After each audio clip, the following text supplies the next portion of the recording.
Saya baca beberapa kali, tomahan dan kritikan Rafizi bersifat dah berkata secara depan-depan sekarang ni bahawa PKR telah hilang aura reformasi. Apa pendapat brother? Do you think yes some truth in that? Sebab sekarang ni benda yang cakap ni bukan kita tau. Hmm. Ini mantan Timbalan timbalan Presiden. parti. Ya. Ya. And currently serving minister. Yes, currently serving minister. Dia cakap sekarang ni this kerajaan ni tak ada aura reformasi. Soalan saya pada Rafizi, dia baru bangun dari tidur ke? Itu betul.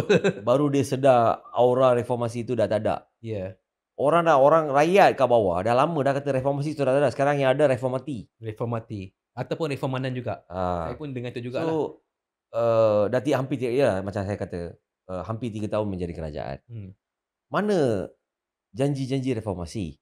Mana janji-janji yang dibuat selama ni? betul. Janji-janji yang dibuat untuk berkuasa. Ya, Tapi selepas berkuasa, segala janji-janji yang ditabur selama ni semuanya hilang. betul. Kata nak turunkan harga, tapi semuanya naik. Hmm, LPG naik, elektrik naik, subsidi ada tak ada, minyak bersasar lah apa semua. Selama ni tak cakap pun. Selama ni satu je dia punya slogan. Hari ni kita menang, besok harga minyak turun.